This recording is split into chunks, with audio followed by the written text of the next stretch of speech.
Now, the two crew members remaining in Dragon are NASA astronauts Sunny Williams and Butch Wilmore. They completed 286 days in space. One of the remaining footrests being removed from the Dragon spacecraft.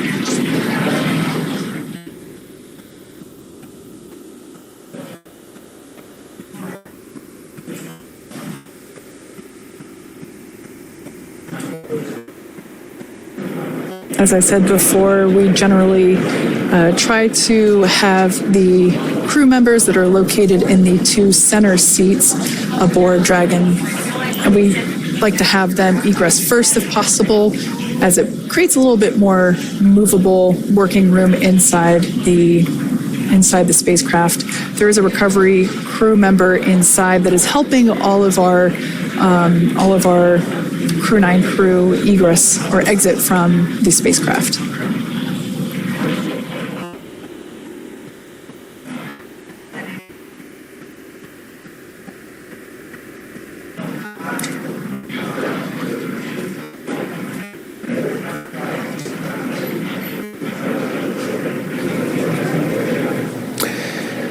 We're waiting for Sunny Williams and Butch Wilmore after 286 days in space. You have to give credit to Elon Musk and SpaceX. Elon, by the way, as you can see on the screen, is going to be on Sean Hannity's show tonight, 9 p.m.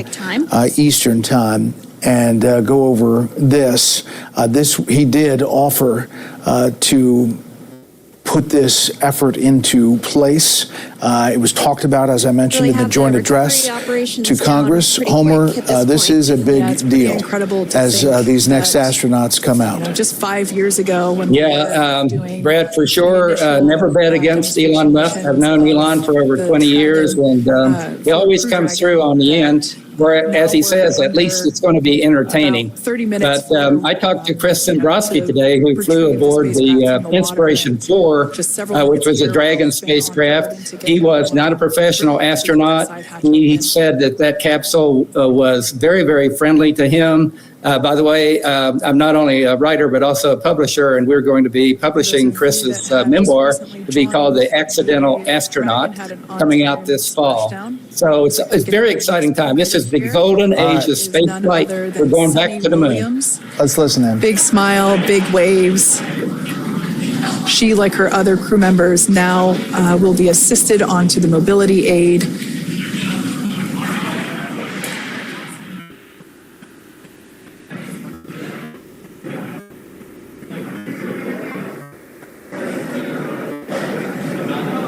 And there we have it, some waves, some thumbs up, and some smiles.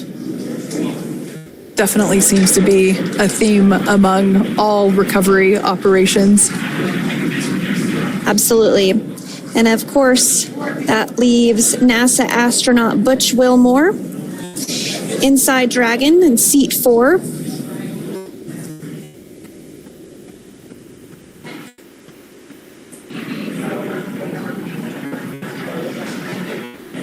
We're getting some views of him now as he egresses or exits the spacecraft.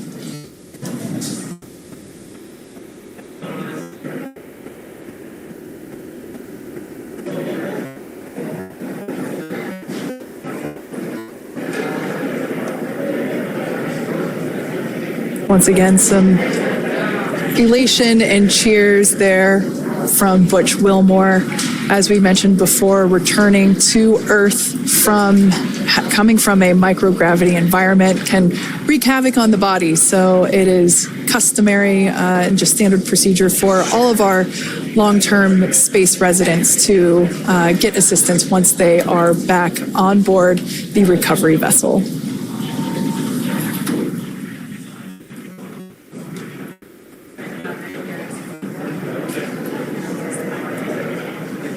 Well, now that Nick, Butch, Sunny, and Alexander are safely back home on Earth and getting checked out by the NASA medical team, we're going to wrap up our live coverage of their return. With all that being said, let's take a minute to meet our returning crew.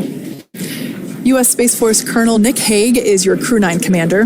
He was selected by NASA as an astronaut in 2013. This was his second spaceflight to the International Space Station and third launch overall. He spent 171 days in space with Crew 9 and has a career total of 374 days in space. During his mission, he completed a spacewalk with astronaut Sonny Williams.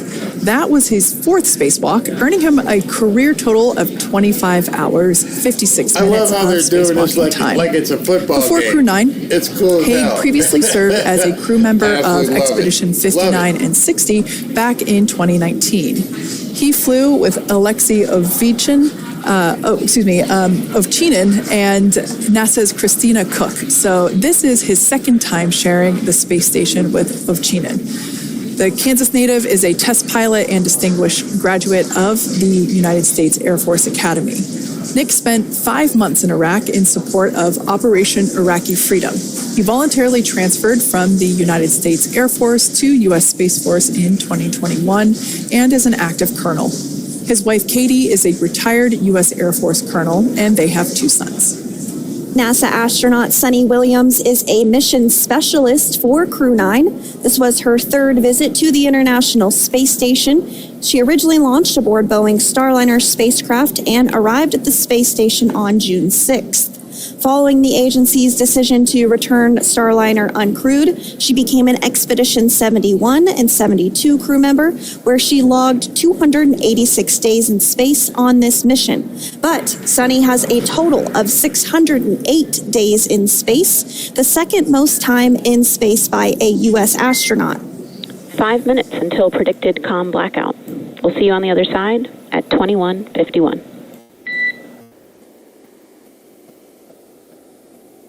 21:51. Talk to you soon. And with that call out from the crew operations resource engineer to Commander Nick Haig, letting them know that everything is looking good ahead of the loss of signal period. We will see the crew on the other side of the loss of signal period at 2:51 p.m. Pacific time this afternoon. Continuing on about Sonny Williams, who has a total of 608 days in space, the second most time in space by a U.S. astronaut. Former NASA astronaut Peggy Whitson actually ranks first for the U.S. with 675 days in space. Sonny conducted 2 spacewalks and has completed 9 over the course of her career for a total of 62 hours, 6 minutes of spacewalking time. She ranks 4th on the list of cumulative time spacewalking by a female astronaut, and she has flown on 4 different spacecraft types, including the Space Shuttle, Soyuz, Starliner, and now Dragon. Previously, she served on Expedition 14 and 15 in 2006 and 2007, and again with Expedition 32 and 33 in 2012. She's a retired U.S. Navy captain and is a proud graduate of the U.S. Naval Academy and was the first astronaut to run a marathon in space. Pretty awesome stuff. Now, NASA astronaut Butch Wilmore is also serving as a mission specialist today. This is his third spaceflight and, just like Sonny, logged 286 days in space. He conducted 1 spacewalk and completed 5 over the course of his career, earning him a total spacewalking time of 21 hours and 2 minutes. He's flown on 4 different spacecraft types throughout his career: the Space Shuttle, Soyuz, Starliner, and now Dragon. Previously, the Mount Juliet, Tennessee native served on STS-129 in 2009 and Expedition 41 and 42 from 2014 to 2015. Wilmore is also a retired captain in the U.S. Navy. Next up is Alexander Gorbunov, who is the third mission specialist serving on today's mission. Crew 9 was his first space flight to the space station, earning him a total of 171 days in space over the course of his career. Gorbunov, along with Nick Haig, saw the arrival of 4 visiting vehicles and saw the departure of 4 as well. The duo orbited the Earth more than 2,700 times since September. Before his cosmonaut selection in 2018, Gorbunov worked as an engineer for a rocket space corporation and helped support cargo spacecraft launches from the Baikonur Cosmodrome in Kazakhstan.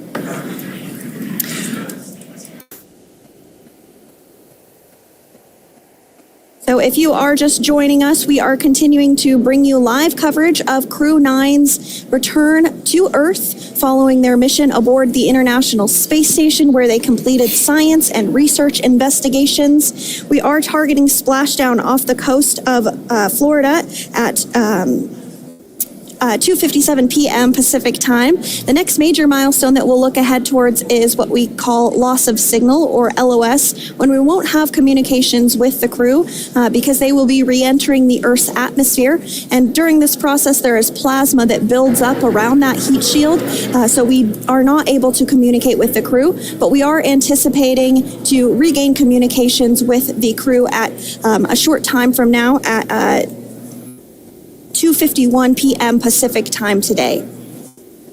As we said before, everything continues to look good for the return of the Crew 9 team. We are about to go into that period of loss of signal. Once we get views of the crew inside the capsule, once again, we will be sure to bring those to you. But that period of time is when plasma is building up on the exterior of the capsule, generating heat in excess of 3,500 degrees Fahrenheit. So we are unable to communicate or command the spacecraft at that time. And that includes, unfortunately, video feeds as well. So as soon as we get the views back inside Dragon, we will bring those to you. But until then, we are going to stand by and continue to monitor the progress of Dragon. Like Sandra just said, we are anticipating the blackout period to begin at 2:51 p.m. Pacific time, 5:51 p.m. Eastern time. This will last for several minutes. It's not super exact, even though we are predicting we're about 2 minutes away from deployment of those drogue parachutes. Now, the heat shield is continuing to work to slow the vehicle down. That entry period, the Dragon spacecraft went from orbital velocity about 17,500 miles per hour down to about 350 miles per hour. So it really gives you a sense of why that plasma builds up on the exterior of the capsule, thanks to the heat shield and the work that it does. Those drogue parachutes will slow it down from 350 to about 119 miles per hour. We can see 15 kilometers. Brace for drogue window. We can see seat rotation happening inside the capsule. Great to get those first views of our crew members. Once again, the capsules are going about 350 miles per hour when the drogues are deployed. Those drogue parachutes that we manufacture here in-house are going to slow the spacecraft down to 119 miles per hour. And that is when we will see the main parachutes deploy, and that occurs about 6,000 feet above the ocean's surface. And we are expecting drogue deployment at 2:53 p.m. Pacific, so we should see it any second now. And there you are getting a great view of Crew 9 inside Dragon Freedom as it returns back to Earth. We are awaiting the drogue deploys. This view coming from the WB-57 high altitude plane. And there you see it on your screen, drogue deployment. Drogue descent rate nominal. You can hear the crowd here. Visual on 2 healthy drogues. The crowd here very excited as Dragon Freedom continues to make its way back to planet Earth. What a shot. Wow. What a shot. That's amazing. Next up, we'll stand by for the main deployment of the parachutes. The mains are quite a bit larger. You'll be able to notice the difference on your screen once they deploy, and they continue to ensure that the Dragon spacecraft slows down even further. As we mentioned, Freedom will be traveling 16 miles per hour when it splashes down off the coast of Tallahassee, Florida, here at 2:57 p.m. Pacific time this afternoon. And there we go. We have visual on 4 healthy mains. That view was from inside. That view was from inside one of the buckets where the parachutes are located. So we see a great view there of the reefing on those parachutes. And as those main parachutes begin to inflate fully, 4 beautiful, healthy mains. Now awaiting visuals of Splashdown. Freedom, 1,000. We'll start to hear Commander Nick Hague. Copy, 1000.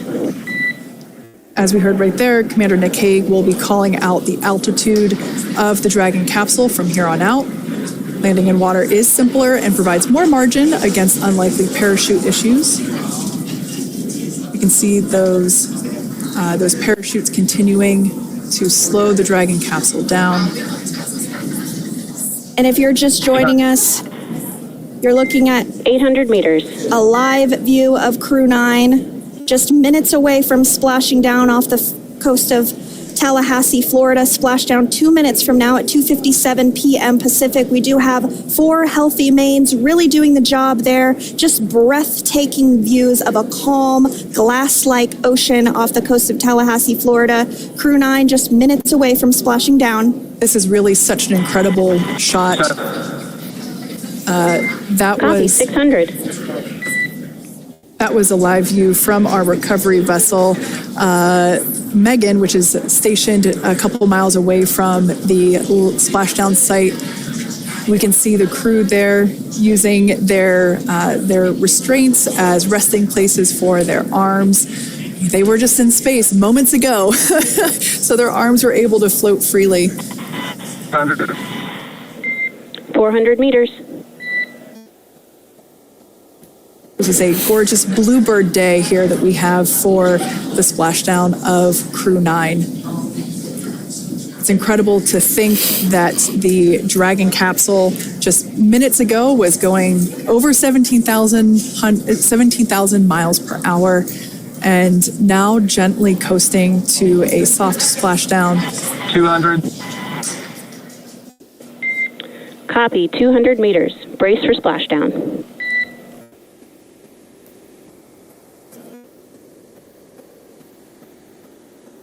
As you can see there on your screen, continuing to monitor progress of the Dragon spacecraft.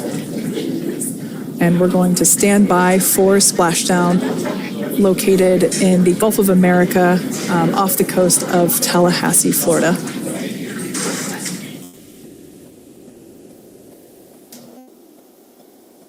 And splashdown. Crew 9 back on Earth.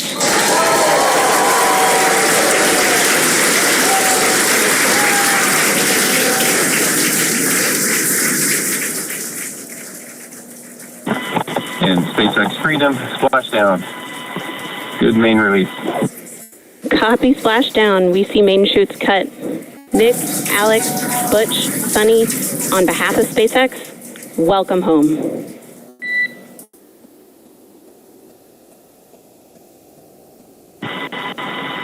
It is an amazing, what a ride. I see a capsule full of grins ear to ear.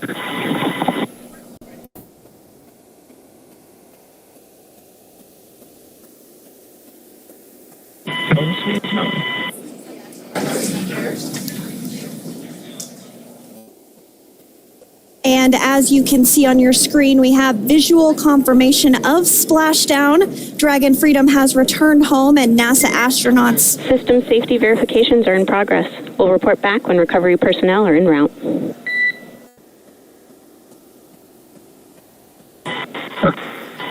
Understand. And, we're in section 2, 4.800 landing response. And looking for your words on if it is necessary.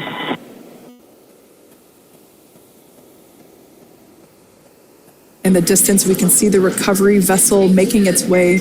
Copy, you're in section 2 for the environmental assessment in 4.800. That is not necessary today. Understand. Raising button. So we will continue to have communications between the Corps and Nick Hague, the commander of Crew Dragon Freedom, which just splashed down 2 minutes ago off the coast of Tallahassee, Florida. Dragon Freedom has returned home with NASA astronauts Nick Hague, Sunny Williams, Butch Wilmore, and Roscosmos cosmonaut Alexander Gorbunov. They're back on Earth after approximately 17 hours of a return journey from space. The SpaceX recovery ship and team have been waiting for Dragon's splashdown, and they will now make their way to the splashdown location. The teams have been ready and waiting about 3 nautical miles away, so it's going to take them about 30 minutes or so to make their way and to... SpaceX Freedom. Pretty sure we're in Stable 1. Copy, Stable 1. We see the same.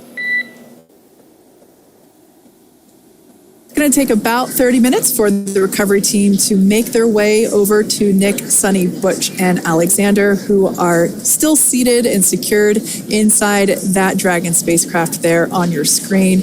Incredible views there of that thermal protection system, or TPS. That Dragon capsule was pristine, white color before it departed the station, and we can see how the reentry phase, the thermal protection system did its job.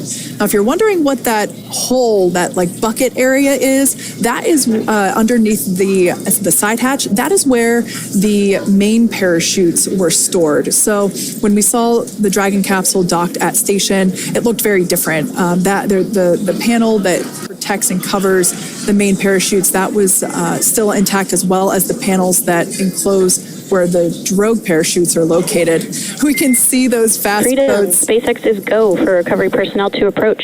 Expect personnel alongside in the next few minutes. Freedom copies. We can see those fast boats. We weren't kidding when we said they were fast. While it does take about 30 minutes for the main recovery vessel to make its way over to the capsule, these fast boats will be doing a couple of things simultaneously. A couple of them are going to be working to retrieve the parachutes that you see in the background there of this drone shot. Those parachutes will be retrieved from the ocean surface. We want to make sure we are able to pull those out. The recovery vessel there closest to the spacecraft is going to be performing some safety checks. We can see there they're using an instrument that is basically working to detect if there are any hypergolic vapors or fumes that are still residing in and or around the Draco thruster nozzles or outlets. The hypergolic fuel, which is necessary for on-orbit burns to maneuver the spacecraft. Unfortunately, those hypergolics are unable to be breathed. They are toxic, and so this team here is doing those initial safety checks to make sure that it is safe for the rest of the recovery team to approach the spacecraft.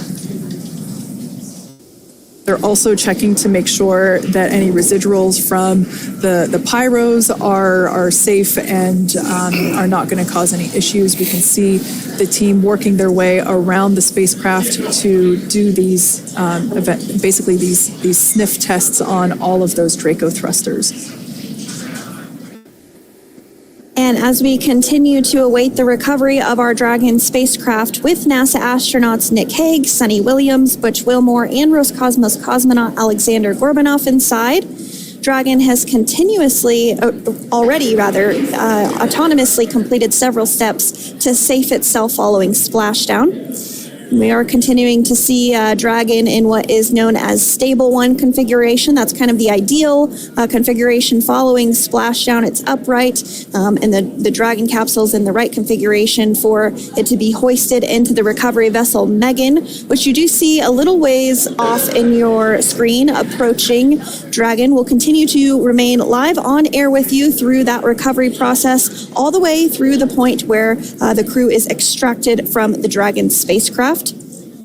Now, if you are just joining us, the mission has gone smoothly so far. Dragon successfully splashed down off the coast of Tallahassee, Florida at 2:57 p.m. Pacific, 5:57 p.m. Eastern Time this afternoon.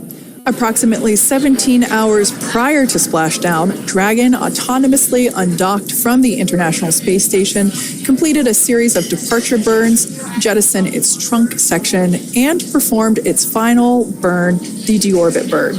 This placed the Dragon spacecraft on a trajectory toward Tallahassee, Florida. Dragon successfully re-entered the Earth's atmosphere, followed by deployment of its parachutes to slow the spacecraft down to a gentle splashdown.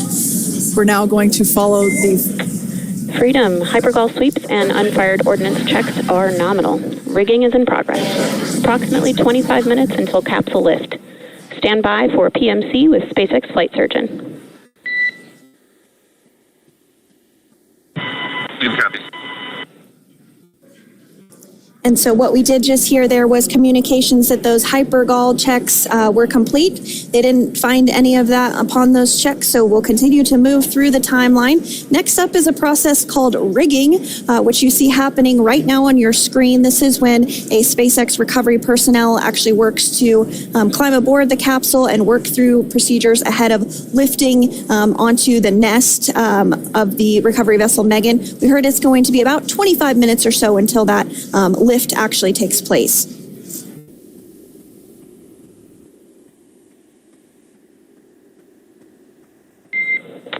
Okay, Freedom, the next call will be from the SpaceX flight surgeon on Dragon to Ground Private. Understand. Thank you. Callouts there indicating that the crew will have the opportunity to do a quick check-in with the SpaceX flight surgeon. This is standard procedure for every Dragon spacecraft when it returns to Earth. It's just an initial check-in, make sure everybody is doing okay. They will also have another check-in with the flight surgeon once they are on board that recovery vessel that you see there in the background. We can now see that SpaceX recovery team member they're on top of the Dragon spacecraft. They are going to be working to install plugs in the Draco thrusters to ensure that none of those and to ensure that no more hypergolic fumes or vapors come out from the spacecraft. They'll also place harnessing around the spacecraft that are required in order to lift it out of the water. Go ahead, Sandra. Continuing to get some views of the recovery personnel, both the main recovery vessel Megan, as well as some of those fast boats that we've discussed previously. It looks like just a beautiful day there out off the coast of Tallahassee, Florida. Weather was pristine. We were able to get undocked from the International Space Station as expected at 10:05 p.m. Pacific time yesterday evening, and Crew Dragon has since completed steps ahead of its splashdown at 2:57 p.m. Pacific, and we're now stepping through procedures to get Dragon hoisted up onto the Megan recovery vessel and get the crew extracted out of the spacecraft. And you did see some of the parachutes that were near the spacecraft. Upon detection of landing, Dragon automatically releases those main parachutes to prevent wind from pulling the spacecraft. Dragon then automatically safes any pyrotechnics that may still be present on the vehicle and may automatically perform additional minor system reconfigurations. The astronauts will remain seated and in their suits at this point, but the onboard air conditioning keeps things temperature controlled inside the spacecraft so the crew remains comfortable, and the communication systems... Freedom, SpaceX, ComCheck.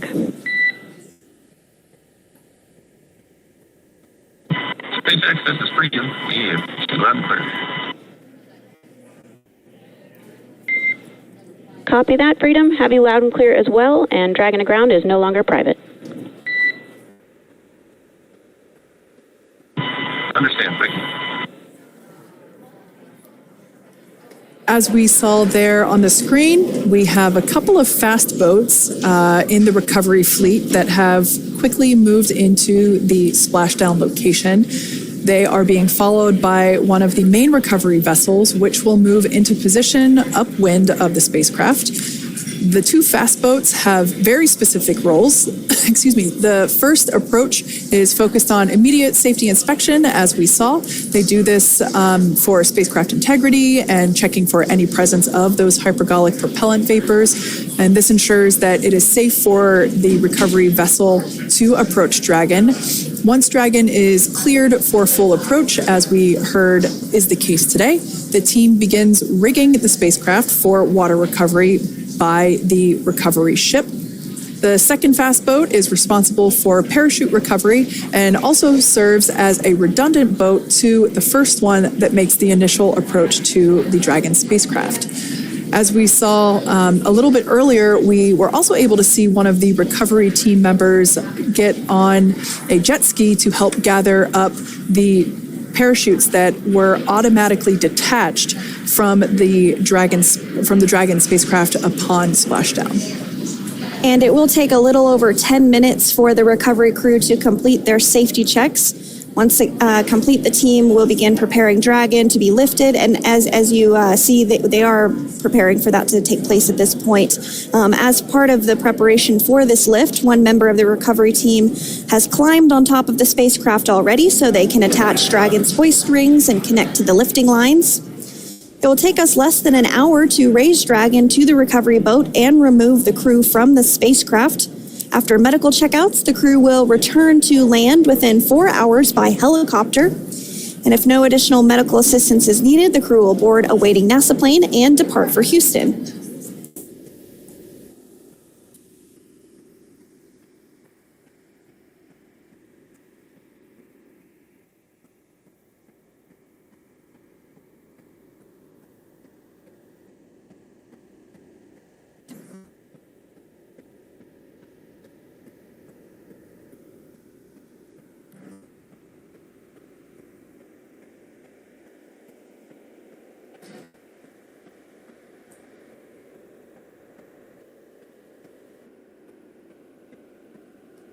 And as we continue to await Dragon to be hoisted up onto the ship, we have a very special treat.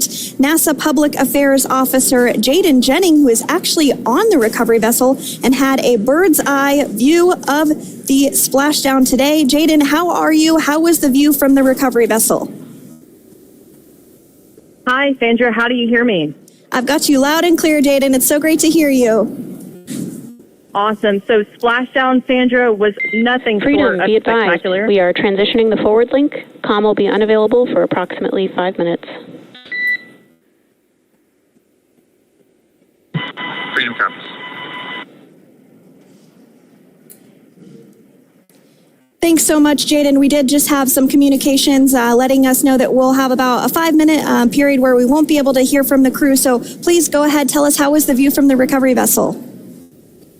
Absolutely. Yeah, I was mentioning earlier, Splashdown was nothing short of spectacular. And we were stationed about 1.5 nautical miles away from the splashdown zone and had great visuals here on the recovery vessel Megan. We actually saw a little of the smoke trail as the spacecraft was coming in. And then moments later, we spotted those drogue chutes. And this was quickly followed by 4 healthy white and orange main parachutes. We then tracked Dragon all the way down as it slowly propelled into the ocean. And I think I speak for all of us on the ship when I say a new core memory was made today, and we are looking forward to having Crew 9 on board with us a little later. Jaden, that is amazing. Now, obviously, we are watching it here on camera, and the landing conditions look pretty good, but how was it from your perspective? What is the sea state out there? Absolutely. Absolutely. So we've had optimal conditions for splashdown, and today it is sunny and 63 degrees outside right now with clear skies, light winds, and calm seas. The sea looks absolutely beautiful right now, and light blue with the sun reflecting from it. And Kay, I think the crew's going to like what they feel weather-wise on this picture-perfect day for splashdown off the coast of Tallahassee. Thanks so much, Jaden. It certainly looks like a beautiful day. Can you tell us a little bit about the journey of the recovery forces to get to this point? Sure. So one unique aspect of this recovery was the onboard training on station conducted for Butch and Sunny to ensure they were ready to return on a Dragon spacecraft. That training covered all aspects of their return, including nominal and contingency departures, the orbit burn, splashdown, and post-landing ops, which is what this team is preparing for now. As for the recovery teams themselves, we started the day taking a series of helicopters out to the vessel. And as standard, the recovery director and crew support teams were on that first helicopter out and took the time to get everything prepared on the ship. About 2 hours before splashdown, they deployed those fast boats and jet skis into the water. I was actually on the second helicopter out, and we were on the vessel about an hour and a half before splashdown and landed on top of the helicopter pad on the Megan. And the teams have been working diligently across their respective disciplines this week, executing what can only be described, in my point of view, as a logistical masterpiece, just ensuring every detail has been in place for Crew 9's return. That is such great news. I'm so glad that you're able there to experience it in person. Now, can you tell us a little bit about what's next to retrieve the crew for the recovery personnel on board? Yeah, Kate. So coming up next, Dragon will be hoisted into the on-deck translation system, or the nest, at the aft end of the ship, and then will be translated pretty quickly towards that egress platform. We'll perform another series of safety checks as final precautionary measures just to make sure there are no hypergolic vapors present before opening that side hatch. And then once that side hatch of the spacecraft is open, the crew will be assisted out of the capsule one by one from NASA and SpaceX. Freedom, SpaceX, ComCheck. Freedom's got you loud and clear. Thanks, Nick. I've got you loud and clear as well. We have completed our forward link transition. Copy.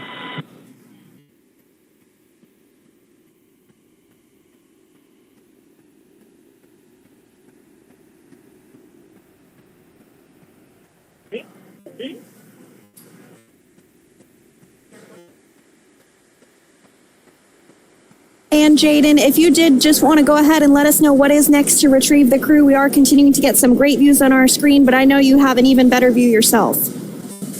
Oh, yeah, Sandra, this view is absolutely unbeatable. So just to kind of finish off what I was saying is once that side hatch of the spacecraft is open, that crew will be assisted out of the capsule one by one from NASA and SpaceX medical personnel, where they will then head to the med bay. And after those medical checks, they will get on that first helicopter out and arrive at the airport, where they will then board a NASA plane and then head back to Houston, Texas at the Johnson Space Center to begin their post-flight period. And we're eager to see the Crew 9 astronauts back on Earth, and we'll keep you updated on every moment of this process. And with that, I'll toss it back over to you guys at Hawthorne. Thank you so much. That was Jaden Jennings, NASA Public Affairs Officer, who watched Freedom splash down firsthand from the recovery vessel. Megan, thanks so much, Jaden. So we are continuing to get these great views on our screen here of Freedom. As we mentioned, it splashed down at 2:57 p.m. Pacific time off the coast of Tallahassee, Florida. The recovery personnel are continuing to step through procedures to hoist Dragon onto the recovery vessel Megan there, which is now coming into view. You can see just how close Megan is at this point, and that's that helicopter pad that Jaden was just discussing, where the crew will fly off of onto the coast of Florida, and then eventually they'll fly back to Houston. Just underneath that helicopter pad is that translation deck where we will see the nest once it is loaded up with the Dragon spacecraft on board. The nest will be translated to the forward end of the recovery vessel, and that is where our Crew 9 team members will egress from the Dragon spacecraft. Now, here on your screen, we can see dolphins, actually, who want to come and play with Dragon. Now, one of the fast boats there in place, working to assist the recovery team member. It's incredible. I just love these views. We really see them even better in the daytime. But just seeing the recovery team work in tandem to step through each step, to step through each operation. Obviously they're getting quick assists from the honorary part of the recovery team, those dolphins in the water there. Now, the recovery team member that is crawling around the Dragon spacecraft. Earlier we saw a view where it was like a spider monkey pose. We can see that individual now standing in the bucket where the main parachutes were stored while Dragon was on orbit. Obviously, those main parachutes were utilized for splashdown today. They were deployed and cut from the Dragon capsule, and one of the other fast boats of the recovery team working to pull those out of the water. Now, the recovery team member that is there working on top of the Dragon capsule, earlier we saw that person performing safety checks. Now we can see some harnessing being placed around the capsule. This harnessing is what will be used to lift the Dragon capsule out of the water and onto the recovery vessel. Wow, we got a cute little pod of dolphins. It wasn't just one or two. I mean, that water just looks beautiful. We had ideal splashdown parameters today. Obviously, wave height, ne'er a concern. The weather is beautiful, as Jaden mentioned, in the 60s, sunny. Looking forward to seeing Crew 9 exit the capsule here shortly once they get hoisted onto the recovery vessel Megan. We can see that recovery vessel slowly but surely closing the distance there between, dolphin cam back again. We can see that the Dragon capsule and the recovery vessel, that distance is closing. Again, this is just one more step as we continue to work recovery operations for Dragon Freedom, and we anticipate the lift of the Dragon capsule to occur here in just a few minutes. Now, once all of the rigging is on the capsule and it's hooked up to the recovery vessel, we will see the hydraulic arm, which is that kind of like bridge-like structure there at the aft end of the recovery vessel. We'll see that articulate backwards, and that's a good sign that we're getting even closer to pulling the capsule out of the water. It will then move forward, and the capsule will be placed inside of what you can see there is basically a basket. We call it the nest, Dragon nest, where that's where the capsule will be placed in order for it to be translated to the forward end of the vessel and for the astronauts to egress. And before that does take place, we'll have potentially views of the rigger go ahead and jump off of the spacecraft there. That typically occurs when the spacecraft is a little bit closer to the recovery vessel, and we usually get a really good view of that particular operation from one of the onboard cameras from the recovery vessel. That is an operation that I have a lot of respect and admiration for, that individual that does that.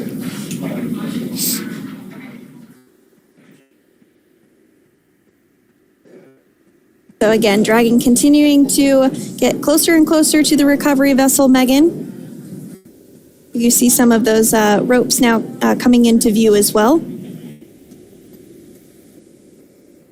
If you are just joining us, Crew 9 Splashdown off the coast of Tallahassee, Florida at 2:57 p.m. Pacific time with NASA astronauts Nick Hague, Butch Wilmore, Sunny Williams, and Roscosmos cosmonaut Alexander Gorbunoff. They're now working through procedures to hoist this spacecraft up onto the recovery vessel Megan. We just saw that hydraulic arm get lowered into the lifting position. That arm will be the mechanism that is utilized to lift Dragon up and out of the water and into the nest located there at the aft end of the recovery vessel. And the recovery vessel being used today is, as we mentioned multiple times, is named Megan, but that's actually after NASA astronaut Megan MacArthur, who flew on Crew 2 a couple of years ago.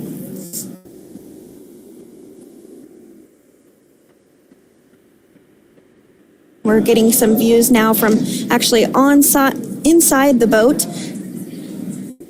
Yeah, you're exactly right. This view is straight down the recovery vessel. That platform that was closest to the camera, that is the egress platform. Freedom, rigging is almost complete. Approximately 5 minutes until capsule lift. Great news there from SpaceX Core. So about 5 minutes left until we see Dragon Freedom get lifted out of the water. That hydraulic arm, as I said before, is the mechanism that will lift it. It's quite swift, actually, the whole process of getting the spacecraft. Brace for capsule lift. Bracing. There it goes, Dragon Freedom being lifted out of the water and onto our recovery vessel, Megan.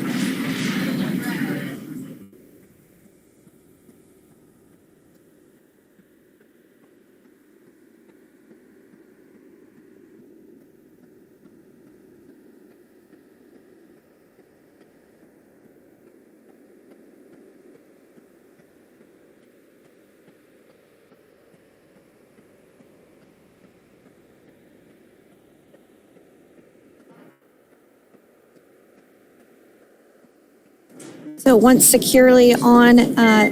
Welcome aboard the recovery vessel. Recovery personnel are completing final checks and stand by for translation to the Egress platform. Freedom copies.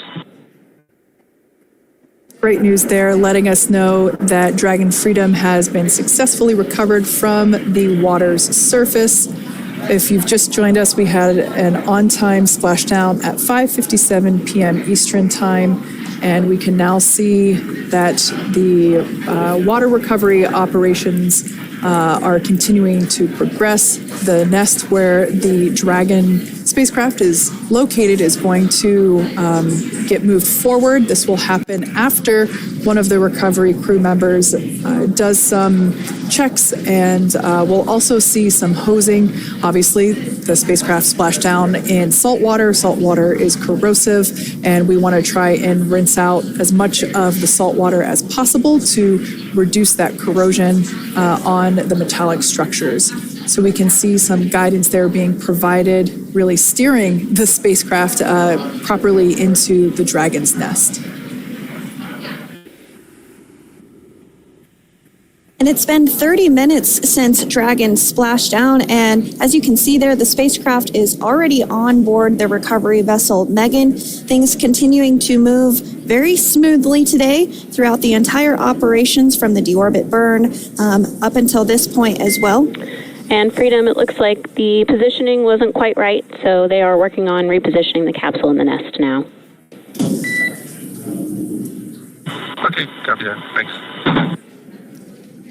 And with that, the team is just going to adjust the Dragon spacecraft a bit so that it's in the right position ahead of translating up a little bit closer ahead of the side hatch. So the team is now going to step through the procedures to ensure that that takes place. While Dragon does fly itself autonomously, it clearly is unable to park itself autonomously. We want to make sure that the Dragon capsule is properly seated there in that nest.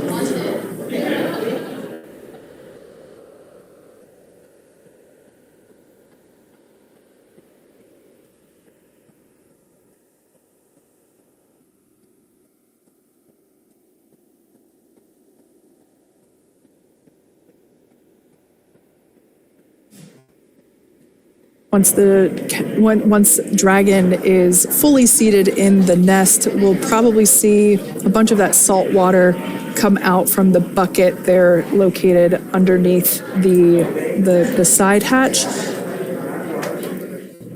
See some salt water splash out. As I mentioned before, one of the recovery team members will begin hosing down the exterior of the spacecraft.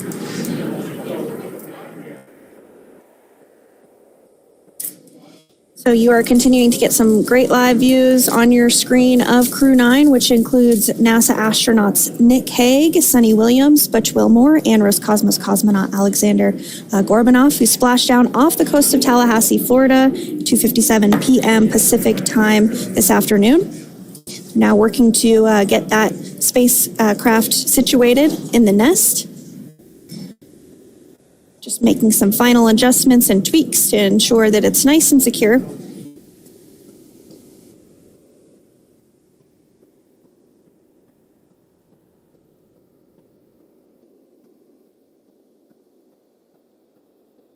Once the spacecraft is seated and secured and oriented correctly in the nest, Dragon will be moved into the hangar located underneath that helipad that we saw earlier from the aerial views during recovery.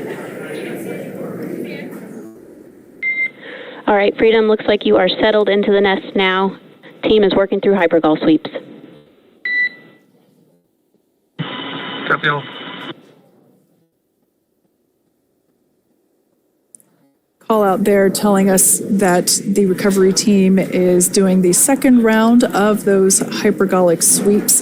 This helps ensure that everyone, all the recovery team members that are located basically right where this camera is located on, towards the forward end of the recovery vessel, that they will all be safe once the spacecraft is translated forward. So we're just doing some additional steps to make sure that the hypergolic propellant that is utilized for maneuvering the Dragon capsule while on orbit, making sure that none of those vapors are still present on the exterior of the capsule. That's right. And there are a variety of individuals on board the boat that help with recovery operations. Not only do we have the recovery personnel that you see here, but we also have a doctor that will check out the crew members as standard procedure. As with any spacecraft that is returning from space, we always perform a medical check with the crew. So you will see the crew come out of the capsule and be placed on stretchers, just like with the Soyuz landing and with all of our Dragon splashdowns, that is the nominal procedure.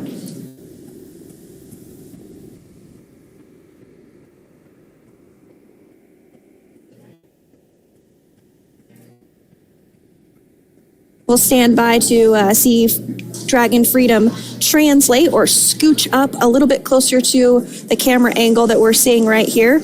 And then teams will step through procedures to get that side hatch opened. You see it right in the dead center of your screen there. It's kind of that rectangular shape. It has not been opened since Crew 9, which included Nick Hague and Alexander Gorbanov, launched back in September from the Kennedy Space Center in Florida. So that will be the very first time that that hatch is opened.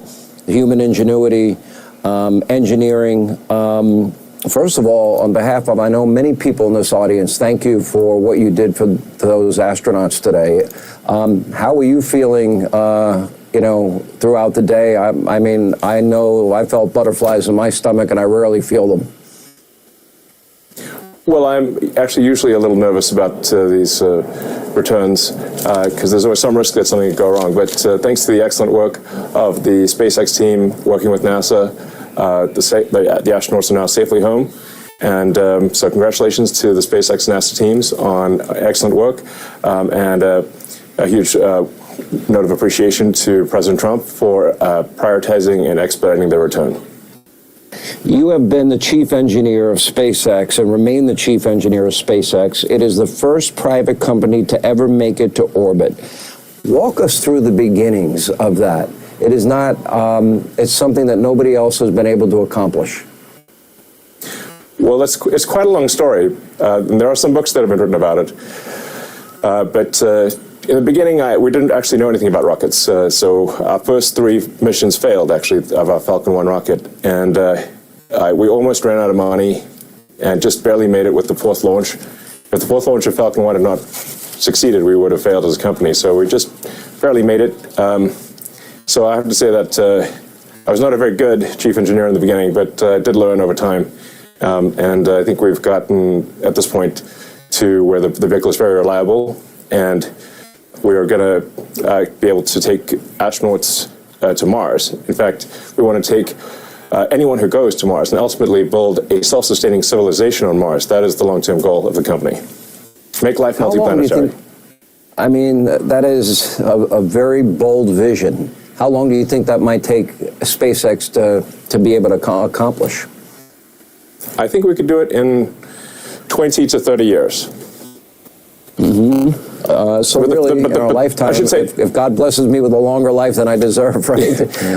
I could always hope. I would love to be able to see that. That would be amazing. I happen to have a telescope, and I love to look at the stars in the sky and the planets, and I am amazed at the majesty of all of creation and the idea that we even look at the moon and we can go there and come back, or a space station, or you launching the hundreds of satellites you have. I want to ask you this question, if I may, and it's, every aspect of this rescue had challenges and danger. The launch, we start there. Then the rocket landing. I mean, we showed. I couldn't believe you were able to land the rocket that fell off perfectly where you wanted it to land. The docking video when they actually connected and got onto the space station. Then the taking off earlier today was a 17-hour trip leading to the splashdown that all of America watched today. Every single aspect of that has danger and complications. Walk us through the dangers of each phase. Well, on the ascent phase, there's always some chance that either the first or second stage will blow up. In fact, I find it's actually remarkable when you see a rocket. I mean, when I see the rocket, I see a list of all the things that are wrong, all of the ways that it could go wrong and potentially fail. So you could have a first stage failure, a second stage failure, a stage separation failure. The Dragon could fail to separate from the rocket. The trunk could fail to separate from Dragon.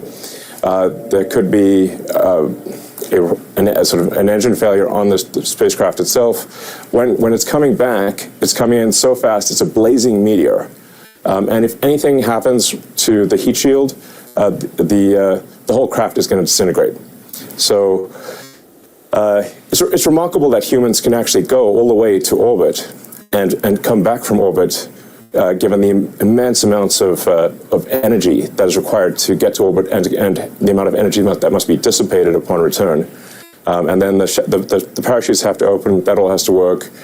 Now, long term, we are going to be doing, not long term, this year, in fact, we are launching the Starship rocket, which I recommend maybe doing a piece on, because that is truly a revolutionary rocket.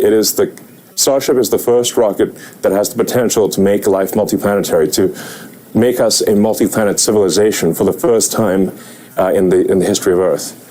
And that's truly profound. What was amazing, and I studied a lot of this because of my need to cover it, at one point going 17,000 miles per hour, going through 3,500 degrees Fahrenheit. You have this thermal protection system. Now, we do know that the Boeing Starliner, we know that it had problems. So these problems that you talk about, we can't take them for granted or get complacent. Explain how you get up to 17,000 miles per hour. How do you withstand 3,500 degrees Fahrenheit and the thermal protection system that protects that capsule? And then the launch, obviously, of the parachutes, which were critical to slow it down for its splashdown. I'm perhaps we should do a longer segment, because I'd be happy to explain it in detail. I'll do the 2-minute version here. Yeah. Okay. The Falcon 9 rocket takes off with 1.7 million pounds of thrust. So you can imagine something that has enough thrust to lift an office building off its foundations. And it gets to orbit, it gets to roughly 17,000 miles an hour in 9 minutes. So from 0 to 17,000 miles an hour in 9 minutes. And then it's just, when it comes back, you've got that heat shield that's got to dissipate that energy. Like I said, you're coming in like a blazing meteor, and hardly anything can survive that heat. And if the heat shield fails, you just get vaporized immediately. So it's we're really testing the very edge of human ability here, the very edge of material science, and it's kind of amazing that humans can do this at all. Hopefully this gives, hopefully for people out there, this is a moment of optimism about the future, a moment of excitement about the future, and it portends great things for America and humanity in space. I'm only going to ask you one political question, just for clarification purposes only. I don't think this should really be a political night. I think this is, a moment where the country should celebrate the fact that you were able to rescue them, that it happened successfully in spite of the difficulty, the challenges, and the danger. But I just want to clarify on the issue of whether or not you had offered to send this rocket to space to rescue these astronauts sooner to Joe Biden and Kamala Harris. I heard somebody earlier today say, in fact, that didn't happen, when I believe it did. No, we definitely offered to return the astronauts earlier. There's no question about that. The astronauts were only supposed to be there for 8 days, and they've been there for almost 10 months. So obviously that doesn't make any sense. SpaceX could have brought the astronauts back after a few months at most, and we made that offer to the Biden administration. It was rejected for political reasons, and that's just a fact.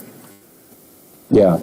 I followed this from the very beginning. Did America and the world make a mistake by slowing down, going to the moon and to other planets? Was that a mistake on our part? I mean, don't we have so many scientific and innovative breakthroughs every time we go? Well, I think we'll have tremendous breakthroughs if we when we establish a city or a base and then a city on Mars, because we'll have to overcome so many challenges that it'll serve as a forcing function for the development of new technologies that will have tremendous benefits to people on Earth. Let's talk a little bit, if we can, about the health issues that the astronauts will face. They only trained for an 8-day mission, but there are certainly things involved with returning to gravity, adjusting to gravity, nauseousness, but then it gets a little bit more serious, a variety of other health problems. Bones become about 1% less dense for every month that they are in space. That could lead to issues like osteoporosis or bone fracture, et cetera. Astronauts grow in space because the spinal column expands. There was one astronaut, Scott Kelly, he became 2 inches taller, and others then, when it contracts when you come back, then they have some back issues. They have vision issues because fluids in the eye shift upward to the head. You can explain baby feet if you want. They will have some significant health issues that they're going to be facing, but they'll be okay. The normal amount of time that astronauts are supposed to be in zero G is about 3 months, and then really at the most about 6 months. That's sort of the normal rotation, and they were up there for almost 10 months. So that's really going beyond what is healthy or good. So it's a good thing that thanks to the support of President Trump, we hope to bring them back, because really things get just a lot worse if they stay in zero G for past a year or more. What you were able to accomplish today really just fascinates me. I'm interested in every aspect of it. I think it was pretty public that I bought one of your Teslas. I don't like the way that people, and by the way, it's like the greatest car ever invented. It really is, and I'm not just saying that. It's self-driving. It's got 1,000 horsepower. It goes from 0 to 60 in 0.2 seconds. It's 2 seconds. Most American. 2 seconds. Okay. 2 seconds. Zero, no, I'm sorry, not 0. Yeah. It goes in 0 to 60 in 2.0 seconds. At that point, I think it would kill you basically if it went that fast. It would kill. That's true. But it's pretty fast. That's for sure. It's faster than any Ferrari, for example. Yeah. No, I watched it beat my Z06. I'm like, I thought that was the greatest muscle car. No, it's not. I watched the S-Plaid beat it. You're into robotics, AI. You are working with Neuralink so the blind can see and people with spinal cord injuries may one day walk. You help people in North Carolina. You help people in California when they have no communications. And I watch all of this, and I have to ask, why? Why do I see people like I woke up this morning and saw that Teslas were put ablaze in one of your dealerships in Vegas? I've seen this happen all over the country. Bullets are being fired. Charging stations are put ablaze. Teslas are being put ablaze. You have experienced assassination, threats of assassination for you and your family. What have you done that warrants this? Because I see nothing that you have done except help our country. I mean, it's really come as quite a shock to me that there is this level of really hatred and violence from the left. I always thought the left, or the Democrats, were supposed to be the party of empathy, the party of caring, and yet they're burning down cars, they're firebombing dealerships, they're firing bullets into dealerships, they're just, smashing up Teslas. Tesla is a peaceful company. We've never done anything harmful. I've never done anything harmful. I've only done productive things. So I think we just have a deranged, there's some kind of mental illness thing going on here, because this doesn't make any sense. Yeah, and I think there are larger forces at work as well. I mean, I don't know who's funding it and who's coordinating it, because this is crazy. I've never seen anything like this. You actually tweeted out, and I'll put it on the screen, the level of violence is insane. It is deeply wrong. Tesla just makes electric cars and has done nothing to deserve these evil attacks. You just rescued 2 astronauts that have been in space for 286 days. They were only supposed to be there 8. You help the people in North Carolina, Tennessee, California. You have, I think, the most creative and innovative car on the market. You created Starlink for communications that's used by hundreds of countries. You're working on helping the blind see and all of these other things. Is it really come down to the basic, you're aligned with President Donald Trump, who also is a friend of mine, and that you have identified well over $100 billion in waste, fraud, abuse that our federal government never should have been spending? Is that what it comes down to? Yeah, it turns out when you take away people's, what the money they're receiving fraudulently, they get very upset, and they basically want to kill me because I'm stopping their fraud, and they want to hurt Tesla because we're stopping this terrible waste and corruption in the government. And well, I guess they're bad people. Bad people will do bad things. Well, I know that overall, financially, in the end, yes, they can hurt you, but the people that they'll end up hurting are the people that work in your dealerships that may risk losing their job. The people that they may end up hurting are the people that work on the line and build the Teslas. They're going to be the ones hurt. And that to me is despicable on their part, just because they might have a political difference or perceived political difference. Let me ask you this, because I think this is pretty important. The average American makes $66,000 a year. We're close to $40,000 in debt. You said to me in our last interview, we won't have a country unless we fix it now. Can you explain why this is so important that we identify all this waste? Yes, the government the government waste and fraud is so high that it's causing a $2 trillion annual deficit. So that's $2,000 billion of waste and fraud that's happening, and the cost of our debt has gotten so high that just the interest payments on the debt exceed the entire military budget. And it was just growing out of control. So the country was going bankrupt. It's just, country is no different from a person. If a country overspends and doesn't spend wisely, just like a person, a country will go bankrupt. So the reason I'm here is because I'm very worried about America going bankrupt due to the corruption and waste. And if we don't do something about it, the ship of America is going to sink. And we're all on that ship. And this may be a message to, people out there who have, are wealthy, have a lot of means, or control companies. It's like, just remember, we're all in ship America here.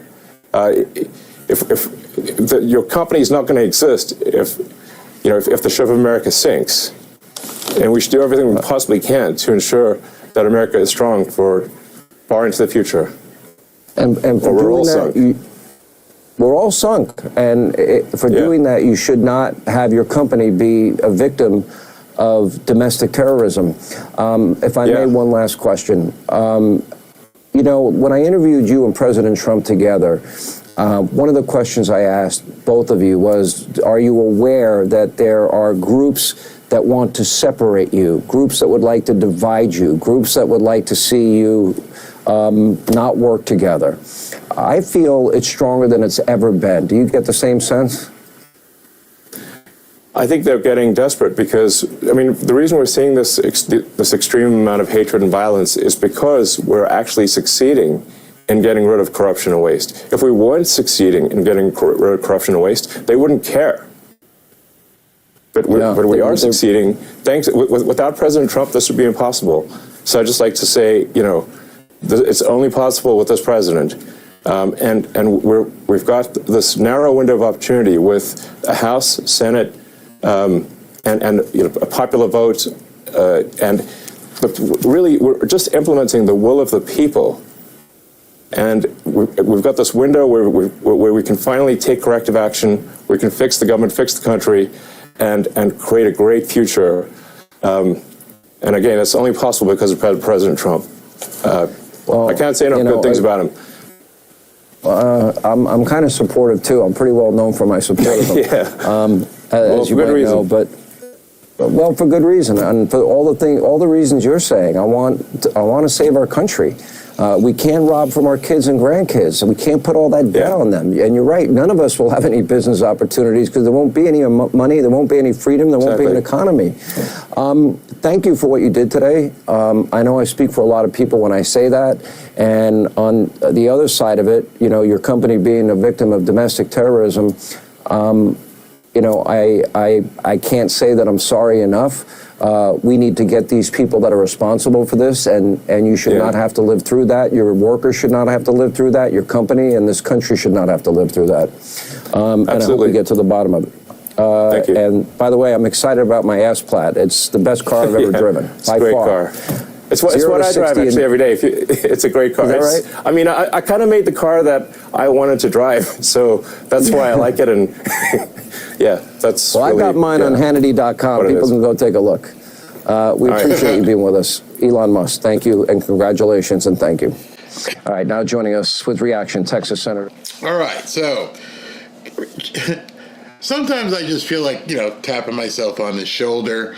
I don't really need that, but things people say, people in that stature say, always makes me feel like I'm saying the right thing. And if you guys joined me for my earlier show today, I said what Elon Musk just said. I didn't use the words ship of America, and if it goes down, we all go down. But what I was talking about is something doesn't make any sense. Taylor Swift, LeBron James, all of these extremely rich liberals who are backing people who want to destroy America. What do you think is going to happen if they get their way? None of what you've worked for.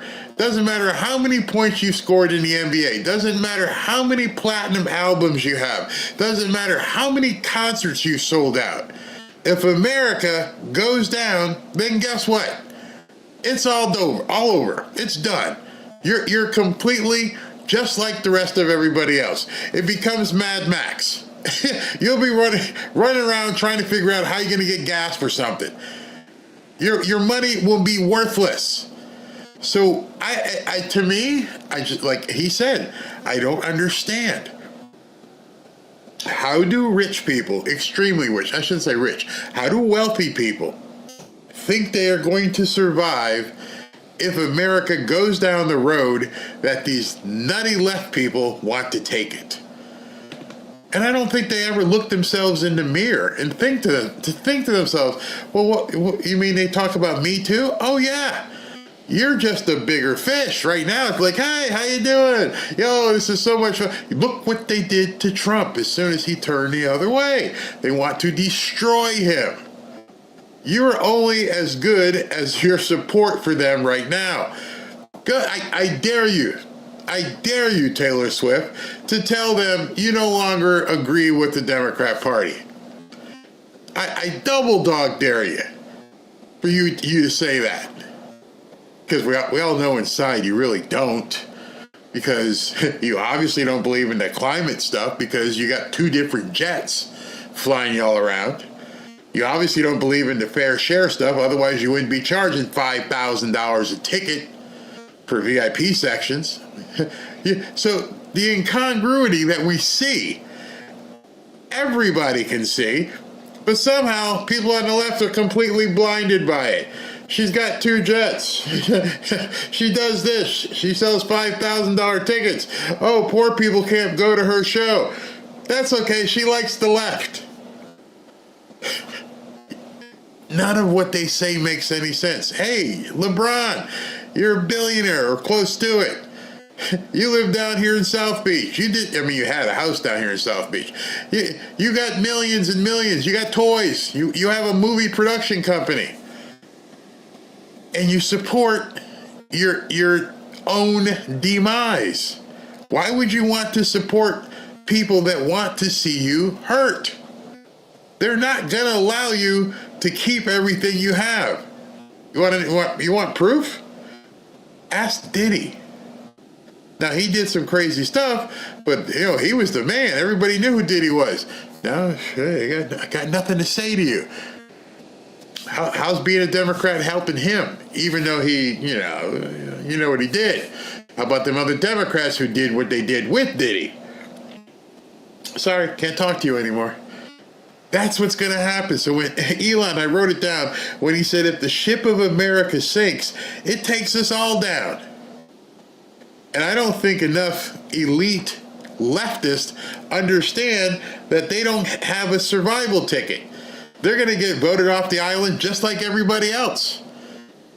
You can hoard food, you can have a gas tank, you can have it all. But if things go down the toilet, guess what? They're going to eat you too. That's how it is. But second thing, Sean Hannity with the stupid questions, man. I know you're on television. You've been on television and radio for a long, long, long time. You're very successful. Yeah, I'm happy you have a Corvette Z06. Paid $150,000 for the car. Yeah, we understand. Big flex. But how did you decide you were going to ask someone a question, a rocket scientist no less? Hey, so let me ask you a question. You know how fast they go up in the air and everything else? Can you tell me how that all works in 60 seconds? I was hoping Elon would just have looked at him and said, Sean, I can't. There's way too much stuff. Lots of math going on here. And he just rattled off things. He goes, this booster and the left booster and the right booster and this has got to happen and that's got to happen. And all those things have to happen flawlessly. If something doesn't happen, we're looking at a charcoal burn. They're done. They're just going to burn up. Everything has to happen perfectly. And on Reentry, everything really has to happen exactly right. Otherwise, you're picking up pieces, hot pieces. And you want him to explain that in 60 seconds. Oh, you kill me. You kill me. And the biggest thing that I guess I was looking at, and maybe you guys saw this as well, Elon wasn't smiling. And he was at the White House, obviously. And I just thought to myself, the weight, literal weight of the world is on this man's shoulders. He confirmed, in case anybody had a doubt, that he offered it to Biden. Biden said no for political reasons. So he confirmed it out of his own mouth. And probably right now, he hasn't had time to decompress himself. You know, the entire time this was happening, he was sitting someplace with a headset on and just watching and just watching. Don't bother me. I'm watching. I can't imagine the pressure he had on him, knowing that these four people, and not just the four people, but the people on the boat, on the jet ski, and the Spider-Man that was hooking everything up. All those people depended on everything going perfect. And then, probably the biggest part of this, and probably where he had to sit up really close and go like this, is when they opened the hatch. And you're like, I hope these people are okay. I hope they're not jelly. They've been up there for 9 months. The average person should be there for, 2 or 3 months? They've been up there for 3 times. Their muscle system, everything just, let's hope they're okay. And they open it up and they get the people out. And first they brought them in on stretchers, then they put them on the, little recliner seat, and they're giving a thumbs up and everything else. And I just wonder, it's 10 o'clock at night, if he's had the chance to sit back and go, has he been able to exhale? And then while all of this is going on, you got people wanting to take him out. And while all this is going on, he's finding this and this and this and Doge. And while all of this is going on, people are blowing up his dealerships. And he's just a man. And with a little boy and some other kids. And he just looked like, he almost looked like the dude needed to sit back with a nice 25-year-old cup of bourbon and just, okay. And then realize, in a couple hours we got to go do it again, because he said, you know what happened, right? He sent other people up while these people came down. So they're not done. Only one half of the mission is done. There's still people up there. You got to do it all over again. I got to be perfect. I can't make a mistake. And Sean here is asking me really stupid questions. So no, he wasn't smiling because his job's not done. Just like Donald Trump, his job is not done. He said, I want to go to Mars. I want to do this. I want to do that. Salute that guy. He's brilliant, and he's taking the arrows, and he's trying to make things better for America. He brought home 4 astronauts that were stuck in space for 9 months. And all the left can do is just piss on him. It's so sad if you think about it. Those of you who are praying people, I'm sure you prayed. But it's so sad because you know there were people hoping something would blow up. They couldn't have waited. They had bated breath. They couldn't wait to get on television and say, oh, Elon failed. You know it's true. They did it before when he did the test rocket and it blew up. These people are evil. And at the whole time that's happening, I'm like, oh man, I hope everybody associated with this is a good guy. Nobody's trying to sabotage anything. And then it was almost as if, and I'm sure some of you guys felt this, it was almost as if God said, I got you. I mean, all this is going on, and 4 or 5 dolphins, hey, what's up, man? Hey, how you doing? Hey, we're just here checking things out. I'm like, what? Did that really just happen? Am I watching Flipper and the other Flipper just dancing around this thing go, hey, welcome home, dude. Hey, how you doing? You like being in the Gulf of America? Oh, it's so great. I'm like, who wrote that? Excuse me. Yeah. Cue the dolphins. Cue the dolphins. Did they have one in the boat where you're like, all right, release the dolphins? Oh, it was perfect. And then if you watched it, once the what do you call it, the lifty thingy, they left. Sorry, y'all got this now. We're gonna go. Everything okay? Okay, we're gonna go over here. Okay.